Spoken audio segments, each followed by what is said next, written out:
Welcome to Fridays with a Forester. Today is April 11th, 2025. Finding and working with local service providers, our topic today. My name is Gary Wyatt, Extension Educator with the University of Minnesota Extension, based out of a Mankato Regional Office, part of our forestry team. And Drew Weiniger is our regional support staff in Grand Rapids, and he's going to be helping our support staff with our webinar today. Today's topic is speaker finding and working with a local service provider. Eli Segor, a University of Minnesota Extension Specialist, is our host today and leading the panel discussion. A few Zoom details real quickly. We'd like you to enter your questions in the Q&A, and all of our recordings are recorded on our Z link, z.umn.edu/Fridays. It's on a YouTube page, and actually we go back about 2 years on our recordings. Some very good topics that you can look back on. Eli, I'm going to stop sharing and I'll let you go ahead and lead the panel. Sounds great. Thanks, Gary. Give me just a second and I'll get my screen shared.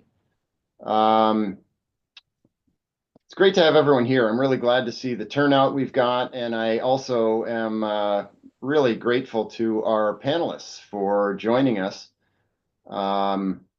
Let me go into slideshow mode and then share, just like a well-oiled machine. Here we go. All right, good. Well, welcome everybody. As Gary said, my name is Eli Segor. I am an extension specialist in forestry based at the Cloquet Forestry Center. And I am also the program leader for our Extension Natural Resources team. And Gary has been organizing this really great series, Fridays with a Forester.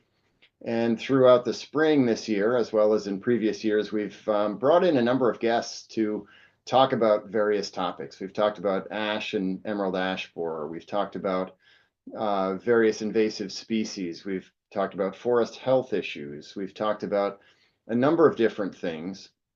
And today it's a little bit different. Today we're not going to be talking about, how to manage your red pine, or how to work with a logger, or specific sort of technical information. What we're trying to do today is to introduce you to some people, some of whom, or one of whom at least, might be in your local community, depending on where you reside and where your land is. And the topic for today is, who can help me get my stuff done? I know that I'm interested in planting trees. Where can I get trees? How do I do that? Where, how does a person even go about doing that at a large scale? I want a stewardship plan. I'd like to enroll in the Sustainable Forest Incentive Act. How do I do that? I'd like to harvest timber. Who can help me with that? How do I make sure I get a good deal and that my land is managed well? So again, the focus for today is who's out there who can help. What kinds of services might be out there that you might not be aware of? For example, I think a lot of landowners are not aware of programs that might help reduce or offset their property taxes.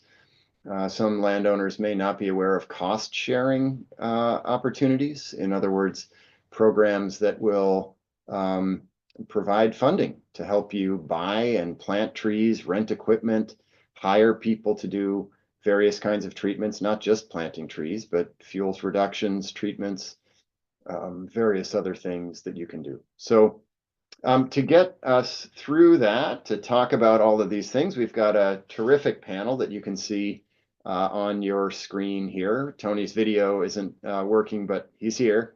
And our four guests today are Tony Miller. I've got a bunch of acronyms on here. So I guess lesson number one today is, what do all these letters mean?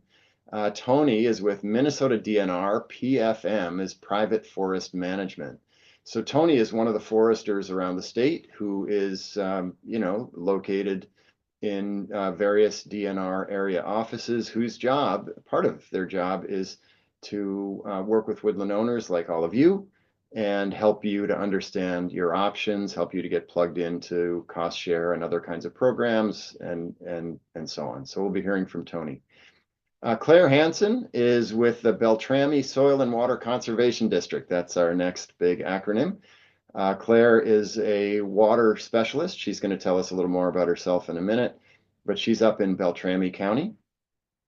Sawyer Scherer is here representing Blandin UPM Blandin Paper Company based in Grand Rapids. They are a wood products company that runs a paper mill right there in Grand Rapids. And then Ryan Rothstein is now with DNR Wildlife. Ryan, until recently, was with the Stearns SWCD, Soil and Water Conservation District. So right there, kind of in the middle of the state. And we're really glad to have the four of them here. I've got a list of questions that I am going to be asking of all of our panelists. We're going to be talking for maybe a half hour, give or take a little bit, answering the questions that I've got. We'll just go through those kind of panel style. And meanwhile, I'll be keeping an eye on questions that you all submit. And Gary or Drew, can you remind me or remind folks, should they submit questions using the chat, or is there a Q&A function? How would you like folks to submit questions? Yes, there's a Q&A, and so questions should be delivered into the typed into the Q&A at the bottom of your Great. screen. Yep. All right, thanks, Gary. So folks, yeah, look for Q&A. That should be one of the Zoom kind of controls. I know my screen is laid out differently because I'm presenting, but I have to click a little circle with 3 dots in it that says more. And when I click that, then I see Q&A. And so that's where we'd like you to submit questions. Don't feel like you need to wait until the end or anything. Please submit questions anytime, and we'll take it from there. So first question for the panel. I've already done very brief introductions, but we are going to start. Who are we going to start with? Let's start with Ryan. Why don't you just introduce yourself? Tell us your name, organization, work area, and what you do, kind of what services your organization offers to woodland owners, and then you might have a personal focus in your work, an area where you specialize. So Ryan, take it away. Yeah, good morning, everybody. My name is Ryan Rothstein. Currently, I am with DNR Wildlife as a habitat restoration coordinator, but Eli mentioned that prior to this, I was with Stearns County SWCD for almost 7 years as a habitat restoration specialist. So I'm going to speak somewhat from that lens today, being that this is mostly private woodland owner focused. And my time there was spent writing woodland stewardship plans and helping folks navigate the alphabet soup of government programs that are available to help you get work done on your land. In many cases, that was prairie plantings or pollinator plantings, but in some cases, it would be things like buckthorn removal or small scale timber harvest, tree plantings, and pretty much anything and everything wildlife habitat related. Awesome. Thanks, Ryan. Let's go to Tony next. Good morning, everybody. My name is Tony Miller. I'm currently the Private Forest Management Program Forester for the Little Falls area here in the middle of the state. That includes Kanabec County, Mille Lacs, Benton, Stearns, Wright, Sherburne, Morrison, and Todd counties. I'm based out of the little field station over here in Mora on the east side of our area. And my tasks are basically working with private landowners on any of the questions they might have, administering the cost share programs, helping with stewardship plans, that kind of thing. Thanks, Tony. Claire? Hi, I'm Claire Hansen. I work for the Beltrami County Soil and Water Conservation District. I'm the clean water specialist. And our programs, we work with a lot of land protection. We do tree sales, some small acre plantings, forest stewardship plans, cost share, and education and outreach. My background is primarily in aquatics and water sciences. And so it turns out a lot of conservation has to do with water as well as our forests. So yeah, that's why I'm here. Thanks. Awesome. Thanks, Claire. And finally, Sawyer. Yeah, hi. Sawyer Scherer. I'm a forest ecologist with Blandin Paper Company, UPM Blandin, here in Grand Rapids, Minnesota. We're based right here on the banks of the Mississippi River. We have a forest products mill. We make paper, and we've been here for over 120 years doing that. And our role with private woodland owners, kind of comes about in a variety of different ways. Some direct, we work directly with some woodland owners to do forest management and timber harvesting. But also indirectly, private woodlands are just, an essential source of fiber and resources for our business. And so we just have a vested interest in supporting, sustainable management on private woodlands across the state. And we do that through advocacy and outreach and all sorts of other things. Awesome. Thanks, everyone. We're going to start with Ryan again for question two. Question two, if there's one thing that you wish every woodland owner knew about the services that you and your organization provide in the region, what would it be? And Ryan, you're in sort of a dual role. I know you said you were going to talk mostly from the SWCD perspective.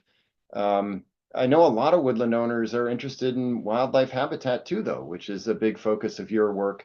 So you can take that in whatever direction you want, but what's the most important thing you wish every woodland owner knew about the services that you and your organization provide in the region?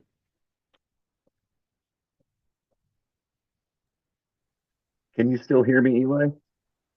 Yes, your screen, at least for me, your screen seems to be frozen, but we can hear you. Okay, I might be having a little bit of bandwidth issue. Let me know at any point if you can't hear me. Will do. I had to give this thought some question because there's so many ways that you could take it. But as someone like I know habitat and that's all, but there's a lot of stuff I don't know out in the real world. And I know that researching things that you need information for can be just a total time suck.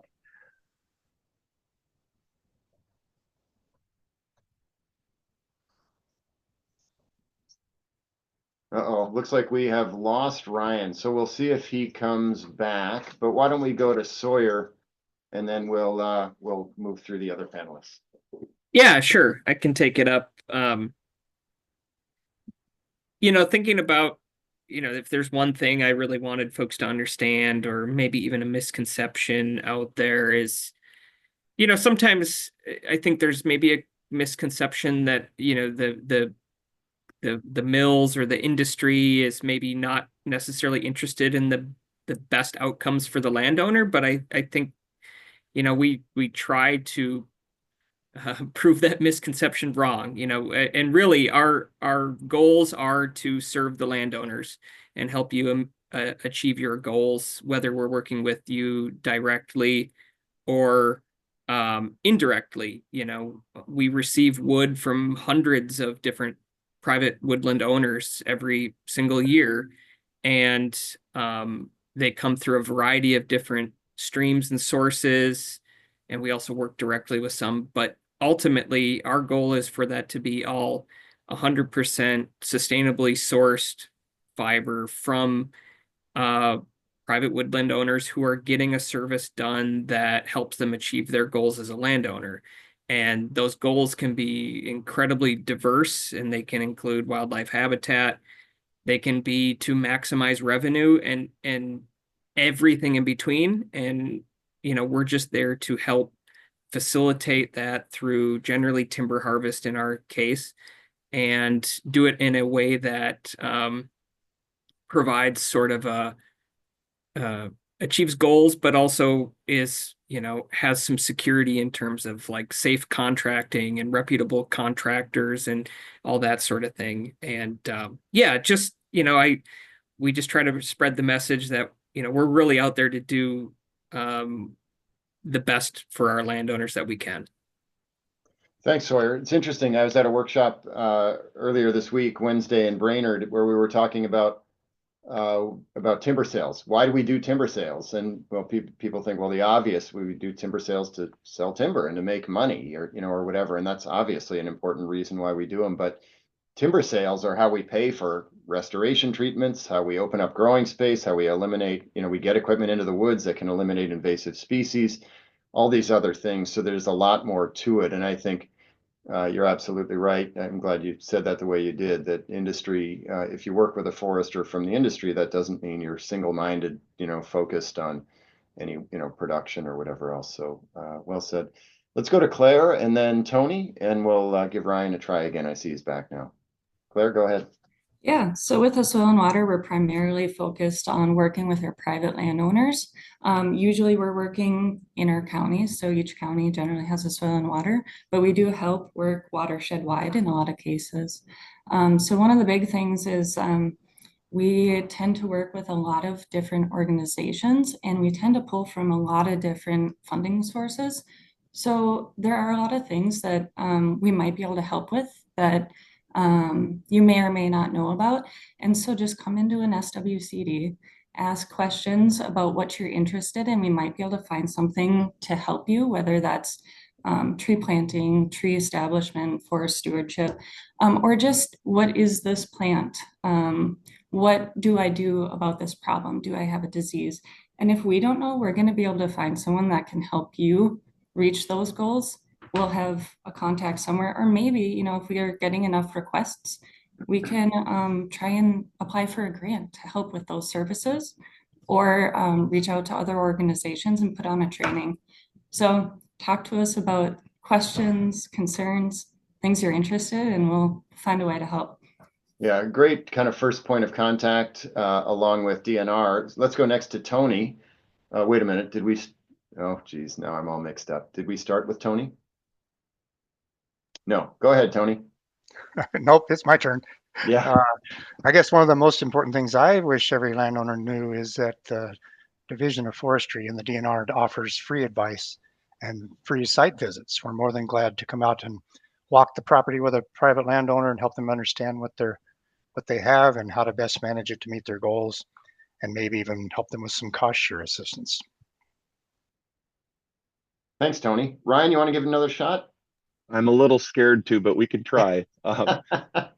Yeah, I would echo a lot of what Claire said. I had to think about this question because you could go in so many different directions, but time and again, in my experience, like this is not common knowledge stuff we're talking about. We're not talking about something like, you know, a baking recipe or just things that kind of everybody can know and follow. And it's hard to research this stuff because there's so much information out there, and it's, if you don't have the background, it's hard to know what's good information and what's not so good information. And that's where local offices, you know, SWCDs, they're great resources because they're kind of a one-stop shop for all of that information. And like Claire said, you know, even if you don't work directly with the SWCD, the county office might be what points you to the Tony Millers of the world to work with DNR forestry. So it's a great spot to just start. Like, you have land, you want to do something, you don't know what, start at your local office, because like Claire mentioned, if they don't have a program that fits for you, they're going to find you somebody that can get you the information you need to reach your goal. Well said. All right, thanks everyone. That's great. So we've just heard the number one thing that that folks need to know about each of the organizations represented here. Next, we're going to start with Tony, and we'll next question is, what's the most common request you get for a kind of help that your organization can't or doesn't provide? Tony, go ahead. Yeah, for many years, the most common question I ever received was, can you cost share the construction of a pond on my property? A lot of people think that they can get free ponds through the DNR, and that's definitely not the case. I usually refer them to the soil and water districts for our starting point, and then maybe even on to the Fish and Wildlife Service that does sometimes offer that type of assistance. And another thing that is commonly asked is they expect the DNR to do the work for them instead of offering them assistance with finding a vendor or finding financial assistance. But the DNR doesn't actually do the work, but we can definitely help you get that work done. And because there's a lot of people don't realize there's 6 different divisions within the DNR, and each one has a specific role. A lot of times we'll get wildlife specific questions that we're not able to answer, but we can definitely refer them to the Division of Wildlife.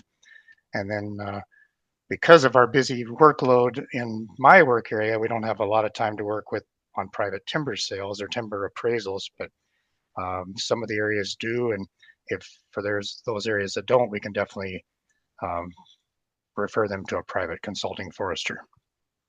Yeah, thanks, Tony. So just to clarify that, so I know often landowners who are thinking about a timber sale will call you or one of your counterparts around the state. And so what I think you just said is generally you would not set up and administer a timber sale for the landowner, but you can provide advice about a timber sale in terms of, yeah, I think that this parcel might be a good candidate for a timber sale, or no, I think maybe it's too early. You might want to let these trees grow for another 10 years and then try again. So PFM foresters can provide advice about that, but not generally not actually set up and administer the sale. Is that correct? That's correct. And we do offer a timber appraisal Yep. service for 13% of the appraised value if we have time. But a lot of the areas we don't have time to service all our customers.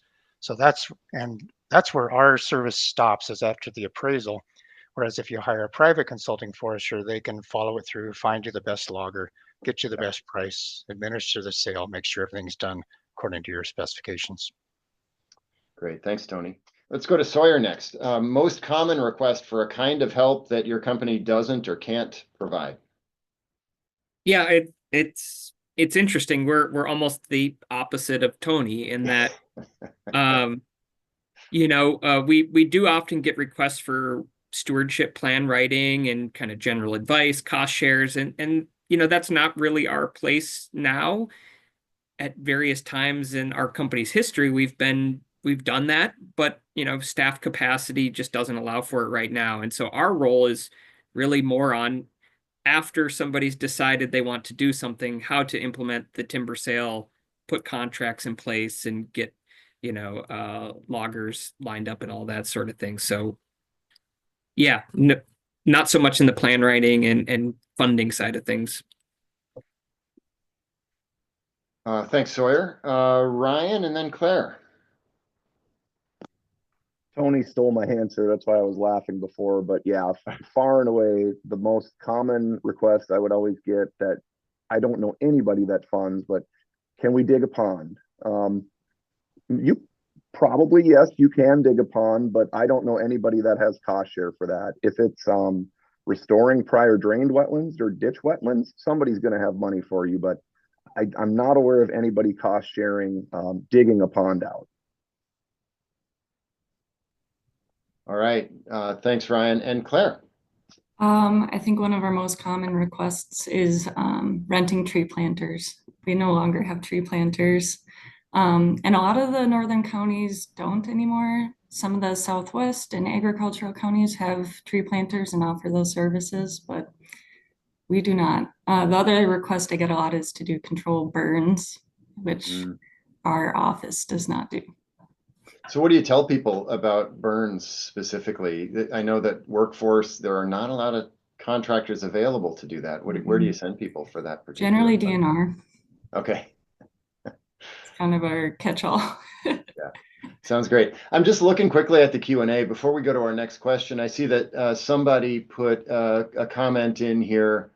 There are more than just foresters participating. Please be aware of us. So I'm curious, are you here for information about managing prairie or agricultural land? Or let us know a little bit more about what you are hoping to get out of this session, and we'll do our best to cover that. So thanks for posting that. I think it was Jan who posted that, and let us know a little bit more, and we'll see what we can do. All right, the next question. This time we're going to start with Claire. I'm just making sure I'm on the right track here. Claire, what's the one thing woodland owners are most surprised to learn about your work, your organization, or if you prefer, generally about natural resources in Minnesota? So I guess I'm going to go generally. One of the big things that I feel like a lot of people aren't aware of is the importance of forests for our water quality. So there are direct benefits of forests in riparian habitat. You have trees shading water and lowering water temperature. You have habitat benefits. You have slowing runoff, but then you have indirect benefits as well. Pete Jacobson and Paul Radomski, I believe, did a study that showed that when 75% of the subwatershed is forested, that the amount of phosphorus is greatly reduced in our lakes. So even if you're not directly on the water, your forests are important, and keeping your land forested is important. It's absorbing nutrients, filtering, slowing runoff, and protecting our groundwater too. So doing land protection and forest protection, forest management is really important, not only for the trees themselves, but also for our water quality. Yeah, that's great. And I guess I feel like I would be remiss in not pointing out that if you have lakefront or lakeshore property that has been cleared, maybe it was once forested, or maybe it's in a prairie or other grassland kind of situation, really, really minimizing your use of fertilizers and other practices and treatments that add nutrients to water. For part of why, and Claire, I'm kind of wandering into your domain here, so correct me, but part of why it's so important to maintain forest is that we don't generally fertilize, we don't see much erosion coming off of forest land. And so forests kind of keep bad things from happening and help good things happen with respect to filtering surface water and maintaining clean groundwater as well. And planting trees along your shoreline, woody Yeah. shrubs, native vegetation is going to hold your soil and reduce erosion better than anything else. So it's really important. Yeah. Adding Awesome. trees to your Thanks. landscape. Thanks, Claire. Let's go to Ryan next. On question is one thing that woodland owners are most surprised to learn about the kind of work you do. I think one thing I noticed over and over again is how most of the time it seemed landowners were coming for advice on how can I make my woods better for deer. But they didn't necessarily realize like how many other species of wildlife can benefit from forest management, especially good forest management. So yeah, just kind of recognizing that you can have a specific management goal in mind, but that there are still broader benefits, generally speaking, for more than just a single species, depending on the management action that you take. Great. Thanks, Ryan. Tony, and then Sawyer. Now Ryan stole my answer, but I will note that most people are surprised that the DNR offers cost share for different practices, and that you can get a property tax incentive by having a woodland stewardship plan. A lot of people are, I find a lot of landowners are still surprised to hear those two things. Tony, can you just say a little bit more about maybe the range of activities that can be cost shared right now in Minnesota? And I know this changes. So what could be cost shared last year can't be this year, or vice versa. I know it changes from year to year, but can you talk just about the range of practices that for which people might be able to get cost sharing? Sure. Right now, the DNR offers cost sharing for reforestation and afforestation, which includes site prep, the planting of the seedlings, the competition control. We have cost share for forest improvement practices such as thinning, release, pruning.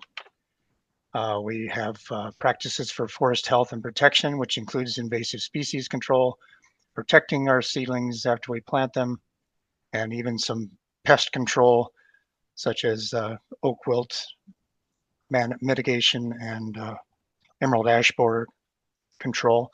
We offer a cost share for wildlife enhancement, habitat enhancement practices like native prairie, native grasses, brushland management, even creating wildlife habitats like openings and nesting platforms and that type of thing. One of our less common ones are soil and water protection and improvement on forest roads. We do have a few practices for stream bank stabilization. Again, another one that we don't use too often. Forest recreation, we can help landowners with trail construction and maintenance. And then finally for timber harvest enhancement, which is basically mostly forest road improvements to facilitate timber harvesting. So those are the big ones. That's great. Thank you, Tony. I knew about most of those, but there were some surprises in there for me too. So I appreciate you running through that. Sawyer, something most woodland owners are surprised to learn about your work. Yeah, I think one of the things we find people are maybe surprised to hear is that, you know, they might think, they see a paper mill and they think just any tree of any quality, any species can be utilized there. And it's a much more kind of nuanced system. But our work accommodates that. So, at our paper mill here, we only use really 3 different species of trees: aspen, spruce, and balsam fir. But when we work with a landowner, what we are intending to do is to really maximize their value through the timber harvest and to maximize achievement of their goals. And so if there's 10 other species on the timber sale, one of the services that we provide is finding the best valued market for all of those products. And so we actually partner with, dozens of other mills and sawmills across the state and even into Wisconsin to find places for all that to go to make sure we're maximizing value and finding sort of the highest, we call it highest and best use for, every tree. And I think that surprises folks a little bit that, we actually are working with sometimes our competitors to find the right place for landowners' resources. Awesome. Thanks, Sawyer. And we're going to go right back to you for our final question before we open things up. And I'm seeing some great questions coming in on the Q&A. So thanks everyone for that, and keep those coming. Sawyer, the next and final question is that many woodland owners own their land for a long time, and some may have had experience with a timber harvest or other natural resource management years ago. And unfortunately, we do hear from time to time about woodland owners really having a negative experience. That happens. I think less so now, but it can happen. So if someone has had experience managing their woods years ago, what's one recent change with private woodland or resource management that some landowners may not be aware of? It's a great point. And, certainly in the sort of history of, logging, there's been some poor practices done.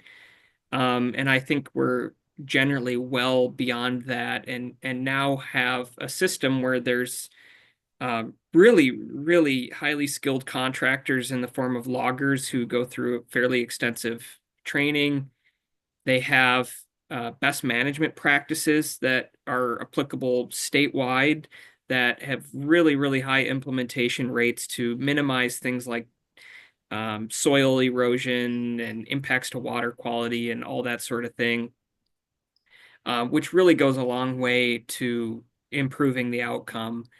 And, I think another is increasingly, and we always recommend this, and I think most professionals would recommend, landowners should basically default to working with some sort of professional to assist them with the process, and at an absolute minimum, have a contract in place so that the work done is what you agreed upon and that you get the services you asked for and that, liability is covered and all that sort of thing, just to protect yourself. It's the smart thing to do.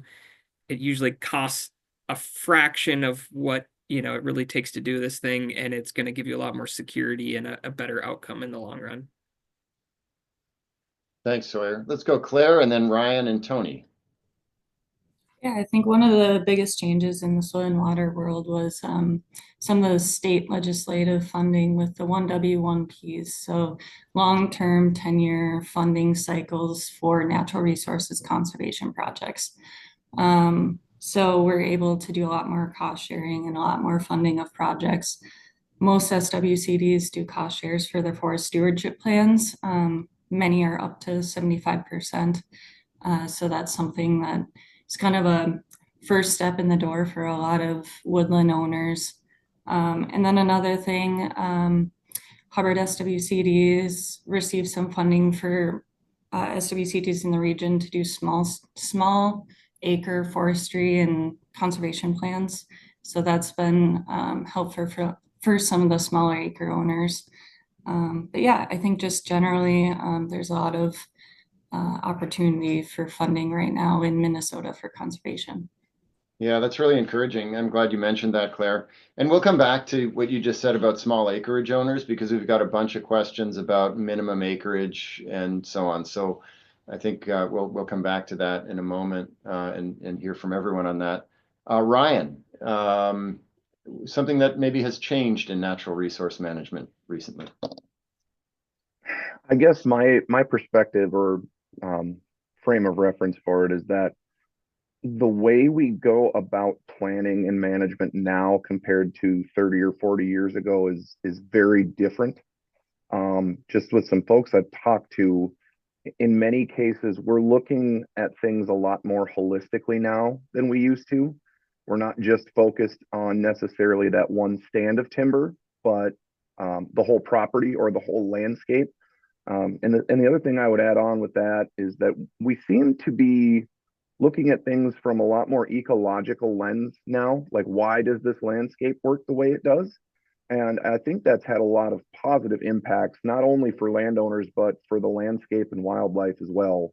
We're trying to more naturally mimic the disturbances that would have happened in these woodlands, prior to European settlement, which as a general, it's trying to match your land with what the cover type wants to be.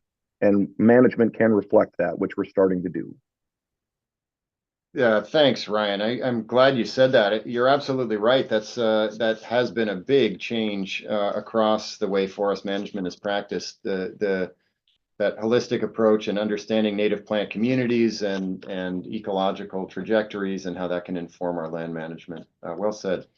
Tony, something that's new. You've been around a couple years at least. What's changed throughout your career? One of the biggest changes I recognize on private land, I guess, and on state land management is the effect that invasive species are having on our forest. Now it's more important than ever for landowners to get those invasive species under control before they do any timber stand improvement, because sometimes the invasives are just waiting for that extra sunlight or that extra room to grow. And a lot of times they can outcompete our natives. So that's one of the big things I've noticed. Thanks, Tony. And your work area is kind of, you explained, a little bit north of the metro, kind of east central part of the state. What are the invasive species that you're seeing most prominently? I'm sure buckthorn's a big one. What else? Yeah, buckthorn is definitely the big one, but there's also a lot of exotic honeysuckles in the woods now. And then the Siberian pea shrub or carragena is another one that gets out of control pretty quickly. Amur maple or Janala maple. Those are probably the four biggies. All right, thanks, Tony. So now we're going to shift gears a little bit. I want to thank our panelists for those answers, and now we're going to look to the Q&A.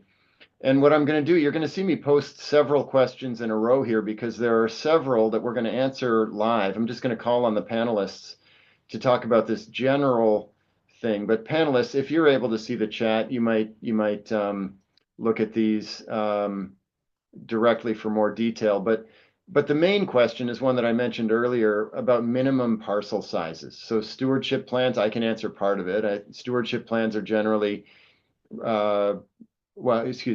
enrollment in some property tax programs has a minimum of 20 forested acres. That's a acreage threshold that I hear about a lot. But I know some other services might have different acreage thresholds, and those acreages can be defined in different ways. Is it total land acreage? Is it only the forested portions, and so on? So I'm just going to open it up to all of our panelists now with these questions about minimum acreage sizes that you or the programs you administer are available for. I can start that off for the woodland stewardship plan. Like Eli said, that we do have a minimum of 20 eligible acres, but that doesn't have to be all forest. It can be it can be upland grass, it can be brushlands. There are some ineligible acres like open water greater than 3 acres or rivers more than 100 feet wide, those kind of things. But if you have 20 eligible acres, you're you can get a woodland stewardship plan. When it comes to the property tax programs, a lot of confusion comes in there because the counties will split classify 10 acres out for the structures if you're enrolling in the 2C managed forest land classification, and 3 acres for any structures for the Sustainable Forestry Incentive Act. So after those deductions, you still have to have that minimum of 20 eligible acres.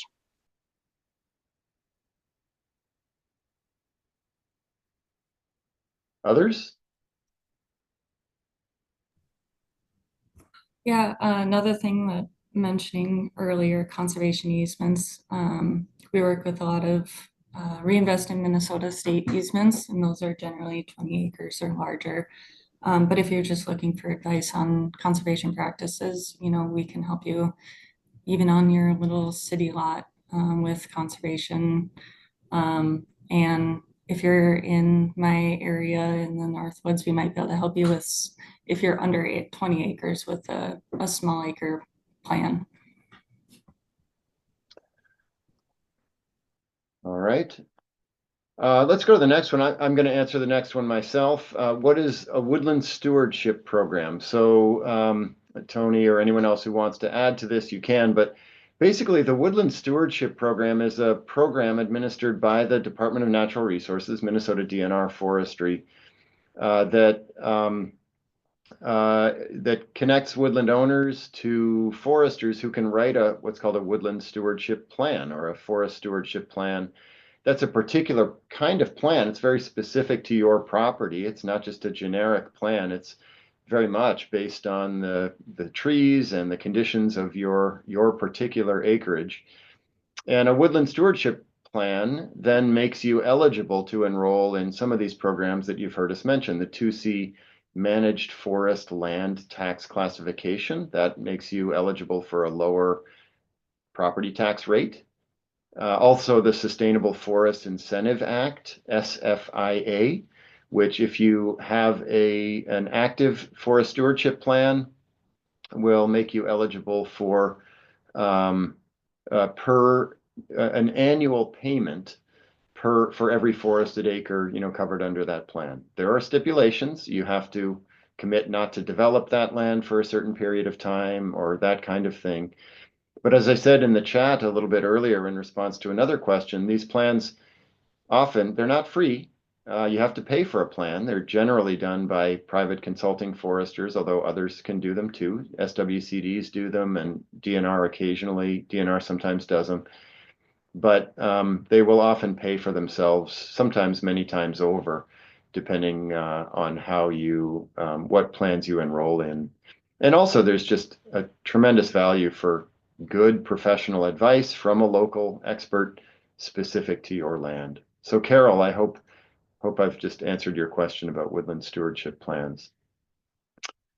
Okay, what's next here? We've got a couple of questions. I'm going to put this one up. I don't know when the question actually appears I think these questions are appearing in the chat, but my woodland stewardship plan recommends a group shelterwood harvest, roughly 80-foot openings. So it sounds like a gap, group selection. I'd like to cut large poplar trees in a couple of these areas. The planner made it sound like it's not economically enticing for a logger to do that. Have you heard of a landowner felling, cutting, hauling, and having a local small logger come and pick up the logs roadside? Not a large volume. This kind of gets back to the question that we talked about before about minimum acreage, but landowners are sometimes shocked how little, even a big, beautiful individual tree is worth, like $10 or $20 or something.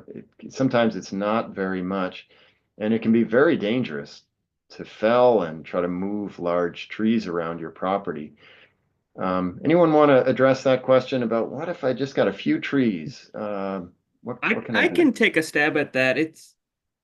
We hear similar variations of this once in a while, and yeah, the reality is most of our tree species, they're like Eli mentioned, it may not be all that much value in it, at least economically. And also there's obvious safety issues. Now, I'm not claiming woodland owners shouldn't fell a tree if they feel comfortable with that. As terms of marketing, it can be a challenge. I will say this type of thing happens, but you would need to have a good relationship with that logger and have them agree to this ahead of time, because they often need to have a contract with a receiving mill. And some mills may or may not want that sort of thing, because there's all sorts of like paperwork and due diligence and chain of custody that needs to go in behind the scenes. As a paper mill, we need to be able to track every piece of wood back to the location where it was harvested to prove its sustainability. And that gets really hard when we have these kind of like informal, off the cuff relationships. And so it's possible, it's probably quite a bit of work. And ultimately, even at that scale, you would need like at least, a truckload of wood, which could be like 12 cords, would be like a dozen really large popple trees. And so I would question whether it's worth the investment, especially considering those really large poplar trees are really, really important habitat components for a lot of species. And it might be more valuable as a habitat component than a fiber source at that point. And related to that, good point, Sawyer. Related to that, is the option of just, and this sounds not great, but it's often a good option silviculturally, is just to kill those trees. So you can girdle them, which means taking a chainsaw and running it around an inch or two under the bark, which cuts off the vessels that transport water and nutrients up and down the tree, and leave those standing. That'll create similar conditions. It'll open a lot more growing space and light to the forest floor. And then over time, that tree will decay. It'll provide really, really valuable wildlife habitat along the way. But it provides a lot of the benefits. The financial value of those trees is not much for reasons Sawyer just discussed. So that's another option for you. And it's far less dangerous, of course, than trying to fell and move those trees. Anyone else want to add to that on that question about what do I do with just a few trees or a small parcel? I get that question a lot as a DNR forester, and I usually encourage them to contact a private consulting forester who might be working with other landowners in the area. And then between all the different landowners, if they can get enough volume to make it worth a logger's time, a lot of time they can make that happen. And almost every landowner I've talked about that tries to do this on their own finds out it's way more work than they think it is. Yeah, and I will say too, Sawyer just said, well, I'm never going to tell someone they shouldn't do that work, but I've been through several chainsaw safety programs. I've felled a good number of trees, and a few years ago, I had an accident that could have led to a very serious injury. I was lucky. I found myself under a fairly large aspen that I was dropping that fell in a completely unpredictable way. It really is dangerous. And so I just want to emphasize for folks, please, if you try to do this yourself, educate yourself about safe felling techniques. Make sure you really, really prioritize safety, because unpredictable and quite dangerous things can easily happen. We got a couple of questions here. We're nearing the end of our time, but we'll go right up to the top of the hour. The questioner says, this one is for Sawyer. Is this just timber harvest, or can the underbrush be used for pulp? And Sawyer, there's another question later too that asks, can you talk about the difference of managing for pulp versus saw timber? So why don't we start with Sawyer? Of course, your company deals with pulp wood or grinds wood up. Anything to add there? Yeah, definitely. As to the first question, what we're really talking about is what we call roundwood. So we're talking about the trees, generally trees that are at least 5 inches in diameter, generally quite a bit larger. And that's our focus, and really just the main stem of the tree, the bole. The underbrush is left. Now, that's not to be said you can't, if you desire, manipulate the underbrush through the timber harvest activity. It's just not necessarily collected for a economic purpose. And in a lot of cases, again, it's an important source of nutrients and things for the soil, and we don't want to remove anything that isn't adding value. The second question, like pulp versus saw timber, I'll say that in most cases, and especially on like a larger landowner base, when we think of public landowners, or like our company owns 180 some thousand acres, it's not a one or the other thing. We're managing all areas for both things at the same time, always trying to foster the highest quality tree that we can and utilizing them to the best use. And so some portions that are maybe lower quality or smaller size go to pulp purposes. Larger trees, if we can market them, will go to sawmills. And so it's not a one or the other thing. You can do a whole host of practices to steer it one direction or the other, but generally we like to do both things on the same place. Anyone else want to add to that?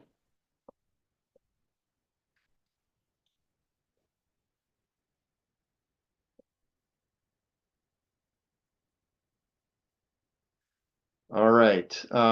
We talked a little bit earlier about this next question. So the question is, what about land management for biodiversity?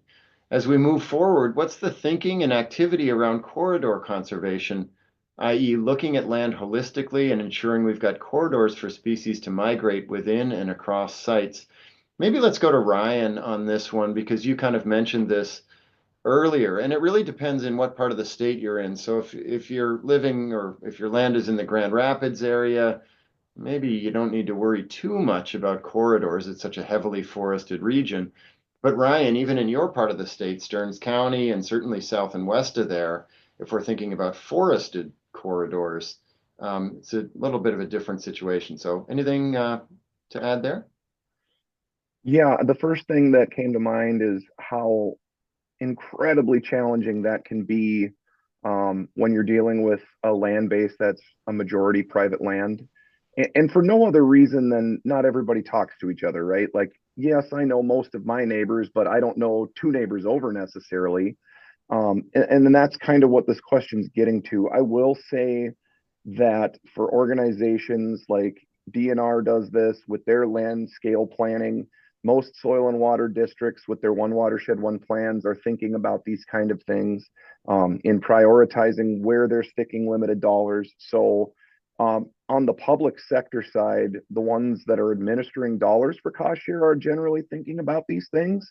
But it is incredibly challenging just for the fact that you're dealing with a lot of different people who, quite frankly, whose goals might not all be the same. It's a tough nut to crack, especially like Eli said, you get anywhere in my neck of the woods and south, and the fragmentation it's a serious concern ecologically for sure. But that is, if there's a bright spot with that, I'll say that it's what I mentioned before, in that when we do management, whether that's on county forest land, state forest land, private land, generally speaking, we are thinking about these things ecologically much more than in the past. And, hopefully that helps to mitigate a lot of, trying to do our part at least to mitigate concerns about, biodiversity preservation and enhancement, and also habitat connectivity and fragmentation.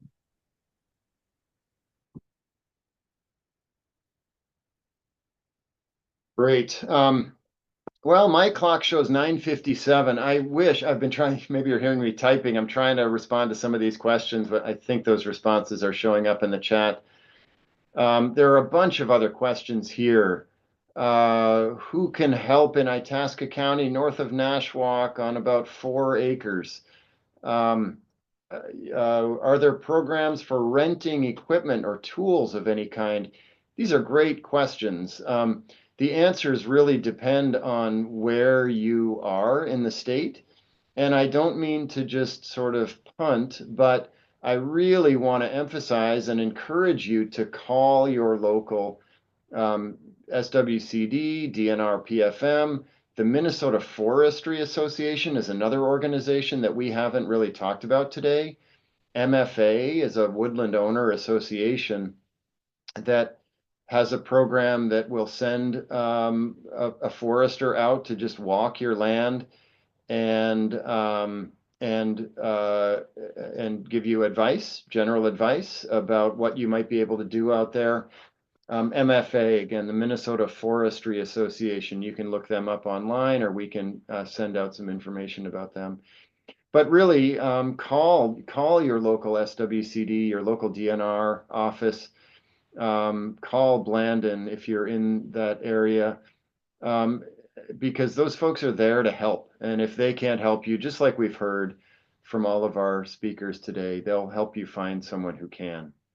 I want to just do a quick round robin and see if any of our panelists have any closing thoughts, and then we'll send it back to Gary, who can close out the session. So let's go Sawyer, Ryan, Claire, and then Tony. Any closing thoughts?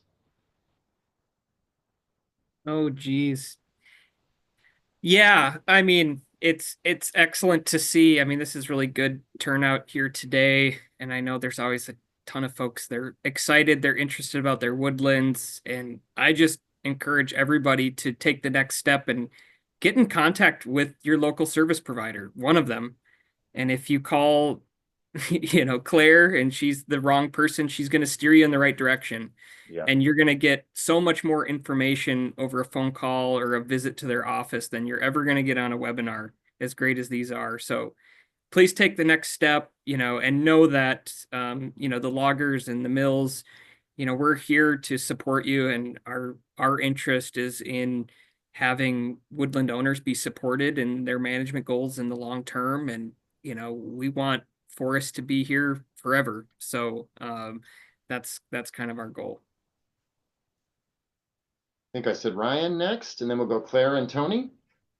I'm just trying to read through as many of the remaining questions as I Yeah. can. And my answer to most of them is start with your local office in your county. Even if you don't own the land yet, they'll probably be able to tell you what options are available on that. The second thing I would add, in addition to getting to know who your local service providers are in whatever county your land is in, I hear your frustrations on small scale management, and especially in the southern half of the state.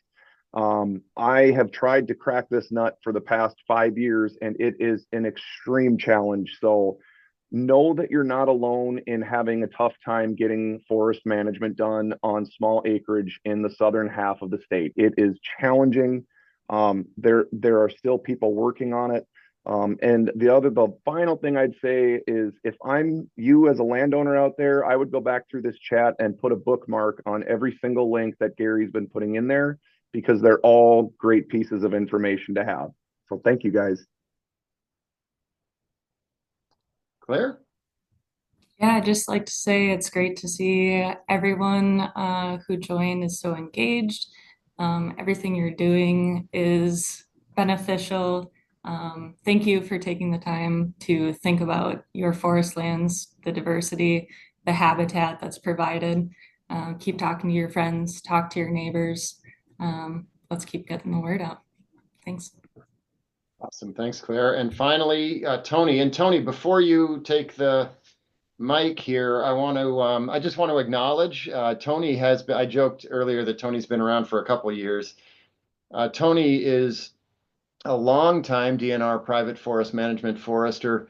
He's the guy you see in many of the photos on the DNR Forest Stewardship website.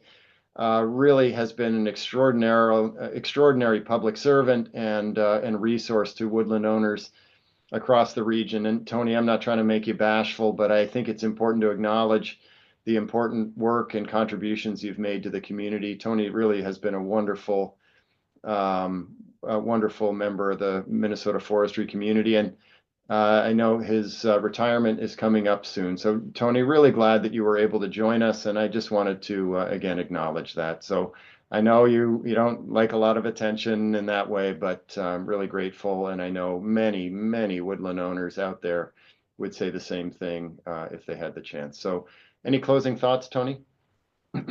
Well, thank you for that, Eli. And I guess I would just encourage people with questions for the DNR, just go to the DNR website, click on your area of the state. And even though my name won't be there much longer, we do have the new forester's name up for the Little Falls area, and he will be more than happy to help you out.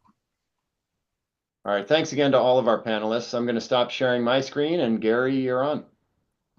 Great. Thank you, Eli, and thank you, panelists. Unbelievable. Very nice job. Let me get to the current slide here. And there we are. Thank you again, Eli, for grouping up the, rounding up the local service providers for this panel. Wonderful job. And we'll try and get to the other questions that weren't answered. Either you can email the panelists or Eli or myself or Drew, and we can try and answer them for you. Again, thanks for the panelists today. We are going to have 2 more sessions. April 18th is our participatory science projects with Angela Gupta, our forestry person, and then Forestry Minnesota Birds by Jane Strange. So that'll be fun. As you leave today's webinar, you'll be asked to do evaluation. It's anonymous. Please add your comments to that. And then all of our Zoom presentations are on our Z-Link, z.umn.edu/Fridays. If you're not receiving our My Minnesota Woods monthly newsletter, you can access that Z-Link as well there on the screen. Thanks again for joining us today for Fridays with a Forester. And thank you, panelists and Eli, very much. Our pleasure. Thanks, everybody. Enjoy the day. Thank you.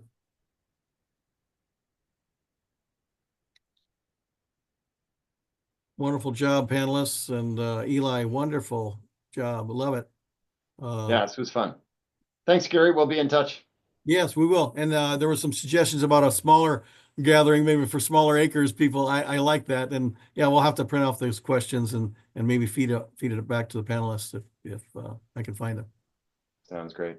Thanks. Sorry, thanks for coming on short notice. Really glad you could join us. Tony, you as well. I hope I didn't make you blush there, but I just thought that needed to be said. Oh, Tony, thank you very much.